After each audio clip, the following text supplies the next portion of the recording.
اهلا بيكم حبايبي، عاملين ايه؟ يا رب تكونوا بخير. يلا بينا النهارده بقى هنعمل شويه حواوشي من الاخر. بجد حواوشي رهيب بخلطه وتتبيله كده حلوه قوي للحمه، هتخلي ريحته كده تجيب من اخر الشارع. والعجينه بقى والطراوه بتاعتها هنضيف كده مكون للعجينه بتاعتنا، هتخليها طريه جدا، يعني اكنك بتاكلي قرص كده مش عيش. هتكون العجينه طريه جدا. هنعمله بطريقة تشكيل سهلة جدا لأي حد يعمله، لو بنوتة صغيرة لسه داخلة كده المطبخ هنوريها يعني تعمله بطريقة سهلة وبسيطة من غير تعقيد. بكل تفاصيله هيطلع معاكي ناجح، هيطلع معاكي باللون الجميل الحلو ده اللي احنا شايفينه، وبالطراوة وبالريحة والطعم، يعني كل المواصفات الحلوة هتلاقيها في الفيديو. حطي بقى لايك للحواوشي الحلو ده، ويلا بينا نبدأ على طول. معايا هنا دول 5 كوبايات من الدقيق، يعني ازيد من نص كيلو بكوباية كده. ومعايا علبة من الزبادي، دي بقى اللي هتخلي العجينة بتاعتنا طرية بطراوة رهيبة. ومعايا باكو من الخميرة، و3 معالق من الزيت، معلقة صغيرة سكر، ورشة ملح. بحط المكونات الجافة دي كده على الدقيق، الخميرة والملح والسكر. لو طبعا انت مش متأكدة من الخميرة بتاعتك هتدوبيها الأول في شوية مية دافية بمعلقة سكر، لكن أنا الخميرة هنا كويسة فحطيتها على الدقيق على طول. وهنعجن بمية دافية. نزلت هنا بشوية كده من المية الدافية، وهحط علبة الزبادي، أو عادي كنت تحطي علبة الزبادي على الدقيق الأول، يعني مش هتفرق. ممكن بديل علبة الزبادي لو مش موجودة عندك، لو لبن رايب نص كوباية كده، لو 3 معالق لبن بودرة، لو نص كوباية لبن حليب، يعني أي حاجة من الحاجات دي هتخلي العجينة بتاعتك طرية. بس هو الأكتر يعني الزبادي واللبن الرايب هتخلي العجينة بتاعتنا طرية، وبتديها لون كمان حلو كده في الفرن، وبتديها كمان قيمة غذائية. هبدأ أضيف المية شوية بشوية كده وأعجن، مش بتاخد وقت معايا، بس لازم أعجنها كده كويس، ما تضيفيش المية كتير في الأول. والزيت اللي معايا هضيفه كده في الآخر، لما أكون خلاص إن أنا مش هضيف مية تاني هضيفه كده، وأبدأ ألم بيه كده العجينة. خلاص كده أنا عارفة العجينة مش هتاخد مية تاني معايا. حطيت الزيت وهعجن بيها، أخدمها بقى كده كويس في العجين لغاية ما ايدي تنضف من العجين والطبق اللي معايا ينضف، يبقى كده هي اتعجنت معايا كويس. العجينة بتكون مظبوطة، ما بتكونش طرية قوي يعني بزيادة، وما تكونش ناشفة. لو العجينة ناشفة يعني يابسة كده منك هيطلع العيش معاكي ناشف، يعني بتكون متوسطة لينة شوية. بعد ما عجنتها بقى كده بدهن وشها كده بمسحة من الزيت، وهغطيها واسيبها بقى تخمر براحتها على ما نجهز الحشوة بقى والخلطة بتاعتنا. هغطيها كده واركنها تخمر براحتها. بعد كده هنجهز بقى الخلطة الحلوة بتاعة اللحمة بتاعتنا. معايا هنا حبة كده حلوين، حوالي ربع كيلو من الفلفل الرومي على فلفل حامي حسب الرغبة. ومعايا 4 بصلات كده بالحجم ده الصغير، او ممكن 3 كده وسط. يعني البصل هنا بيخلي الحواوشي بتاعنا مسكر كده، بيدي طعم حلو قوي وريحة حلوة، وكمان بيزود الخلطة بتاعتنا مع اللحمة. فالبصل هنا مش بيضره يعني في حاجة.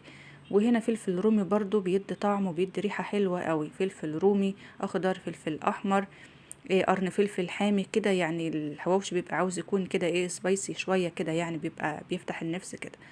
وبعدين هضربهم مع بعض في الكبة.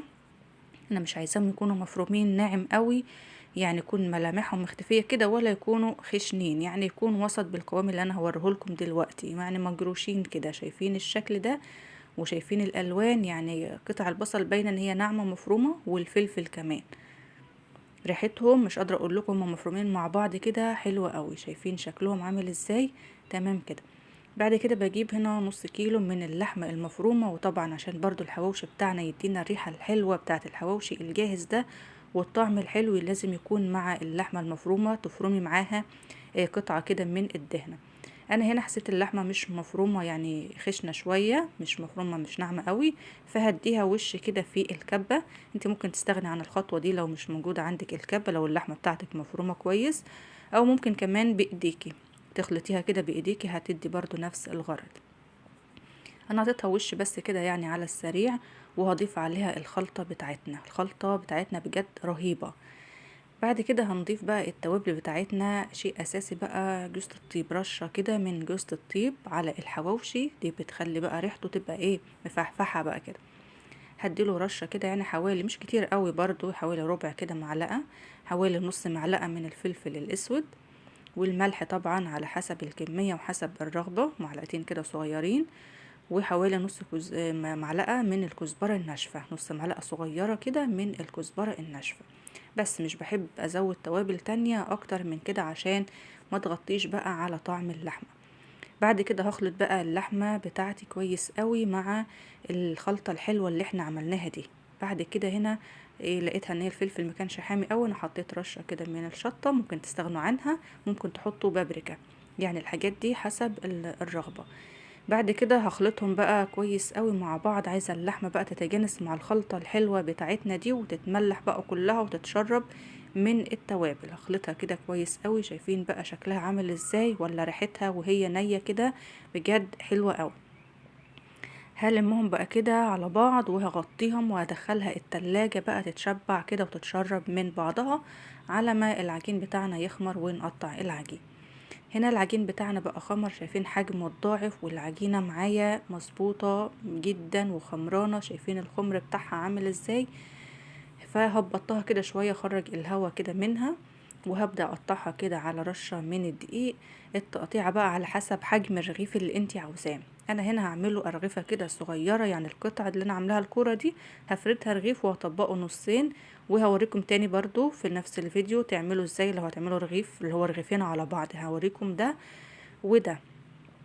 فالتقطيعة دي على حسب حجم الرغيف اللي انتي عاملاه، بس الافضل تعمليه الصغير ده كده بيبقى احسن يعني. وهنا كمان قطعت اللحمة بتاعت الكور كده على حجم الرغيف اللي انا هعمله عشان تكون جاهزة معايا، وانا بفرد في العجين اخد كرة اللحمة واحطها على طول، ما اقطعش، احط ايدي في العجين وايدي في اللحمة كل شوية.